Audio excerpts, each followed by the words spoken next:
If you try to market your service-based business just like any other business, you're going to be disappointed. Because service-based businesses have a very unique and really different approach that's required for success if you want to generate more leads, clients, and sales. That's why in this episode, I'm going to be sharing 5 things you absolutely need to know to have success marketing your service-based business. Let's get to it. Hey there, my name is Erhart, marketing strategist, and welcome to The Marketing Show, where we help you grow your business and generate more leads, customers, and sales by making way better marketing.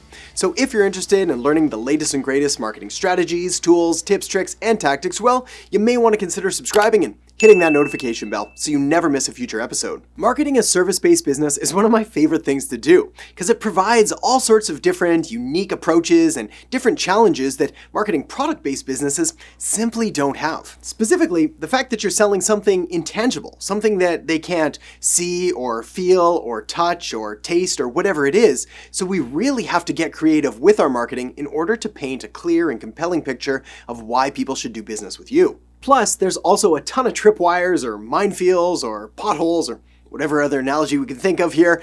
Basically, all of these different areas of disaster that so many different service businesses fall into when it comes to their marketing.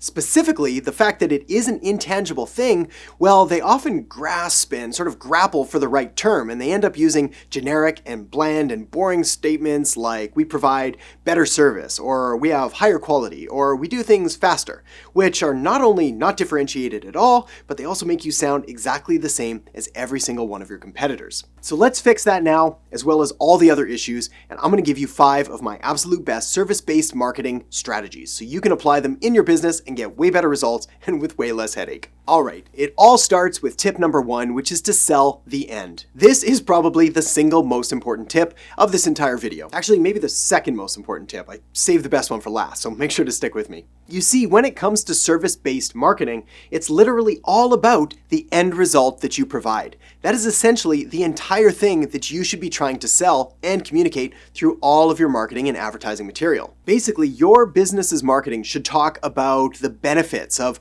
what your service provides, the end state that it's going to help your clients or your customers get to, and basically all of the ways that their life is going to be better after having done business with you, and basically all the ways that their life would be terrible if they don't do business with you. You see, one of the most important things you can do here is really clearly define the 2 different states that your clients are in right now. Basically, the state that they're in, their present and active state, which is pain and problems and all the stuff they're trying to get away from, and the state that they aspire to get to, which is their dreams and their wants and all that. I'll cover that in just a second. But essentially, they want to get away from pain, they want to get to pleasure, and your business serves as the bridge that helps them cross that gap. All right, so more on the pain and pleasure stuff. Basically, I call this miracles and miseries. Basically, their miracles are all of their wants and their dreams and their goals and their aspirations.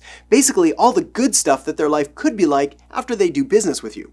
And then their miseries are all their pains and their frustrations and their fears and their nightmares and all of the awful, chaotic, miserable stuff that has to do with their everyday lives. I know, it sounds pretty negative, but basically when it comes to marketing, what we're trying to do here is rather than just beat them down about all the bad stuff going on, we do want to offer them a solution. The solution is your business, which, if you're any good at what you do, and I presume you are, well then you owe it to them to offer them the solution and help them get away from the pain and into the pleasure. All right, the next thing that you really want to do as a service-based business is to definitely use stories in all of your marketing. Again, because you don't have a tangible thing that they can see and hold and feel and touch and smell and all that stuff, well, you really have to use stories, which helps to build these models and build these images in their minds. Again, as I already said, it's not enough to just say stuff like we're better or we're faster or we have better service or higher quality or whatever, because these are just claims and they're basically based on nothing. So we need to back it up. A great way to do that is with stories. If you've never used stories in your business before, let me give you a couple examples here. But essentially what you want to do is sort of comb through a carefully selected and curated list of your business's success and case studies and how you've helped customers or clients in the past. And you're going to draw from this and use it as inspiration when you're creating marketing content. For starters, don't be afraid to share your personal philosophy, what you think about business or the industry or the market or basically what you do. For example, my personal philosophy is that strategy should always form the foundation of every single marketing campaign. And I'm really quick to point out that I disagree with a lot of the tactics and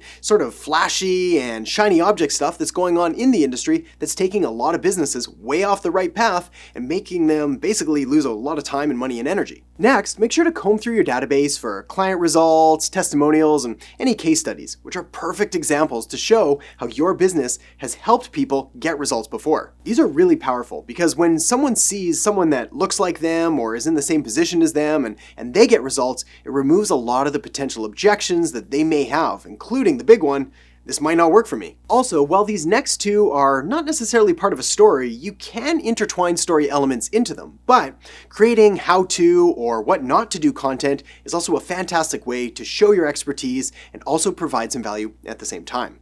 And of course, when you are telling your origin story or your personal story or what your business does and how it got started, this part is important, but remember, it's not about you, it's about them, the client and the customer that you're trying to serve. This part might sting a bit, but your customers actually don't really care about you. They only really care about them and how they can use you in order to get the results. I know that sounds horribly cynical, but the reality is that they really are acting in their best interest, as they should.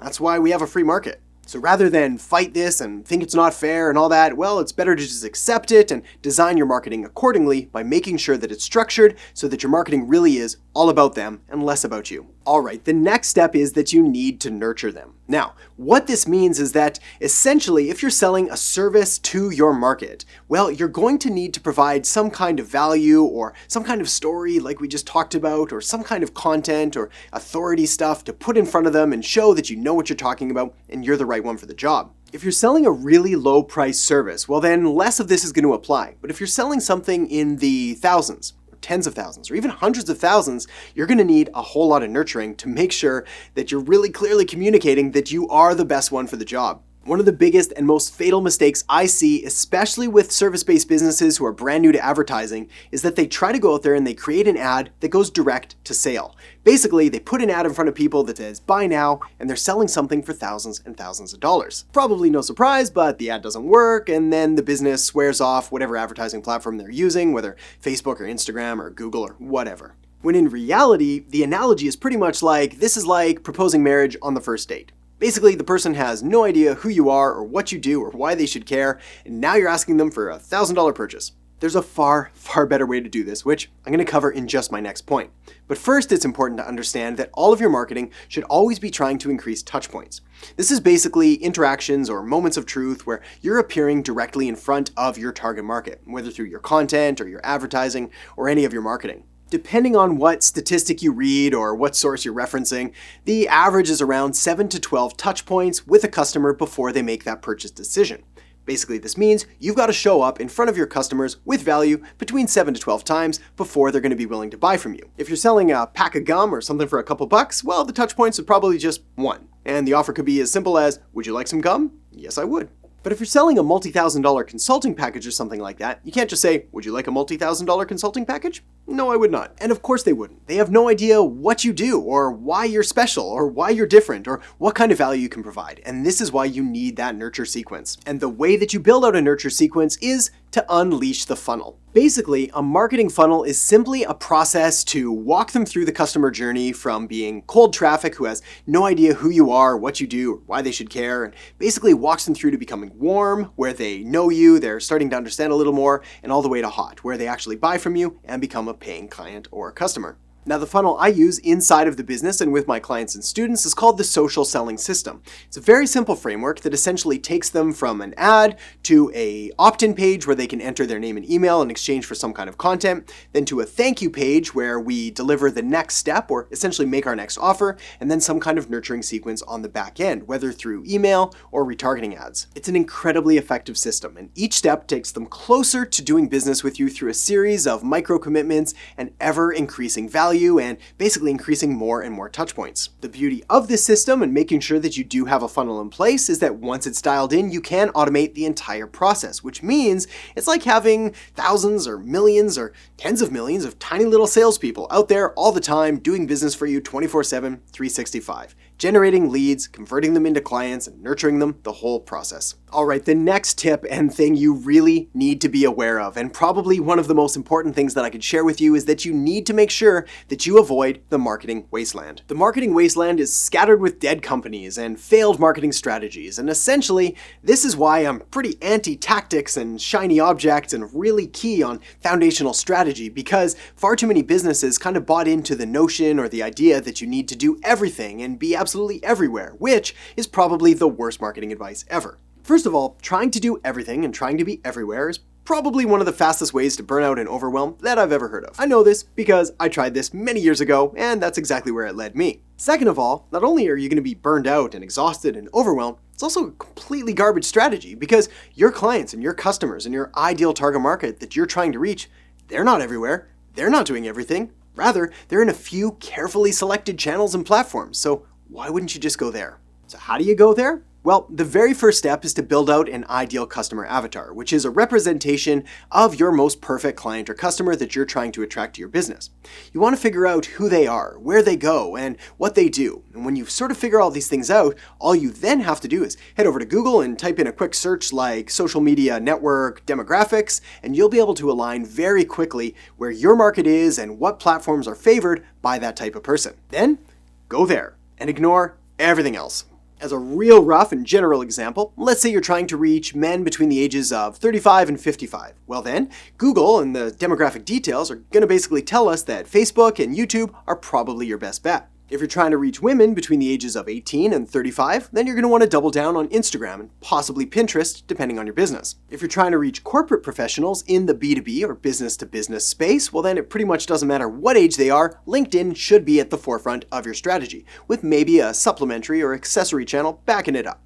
Probably Facebook. The important thing to avoid the wasteland is to not be everywhere, not do everything. Rather, it's to clearly identify your ideal target market, who you're trying to serve, find out where they're active and present online, and go there, ignoring everything else. Alright, the next thing you're going to want to do is check out the video I have linked up right here, which is going to give you even more strategies on marketing your service-based business. So make sure to check that out right now. Thanks so much for watching, and I'll catch you next time on The Marketing Show.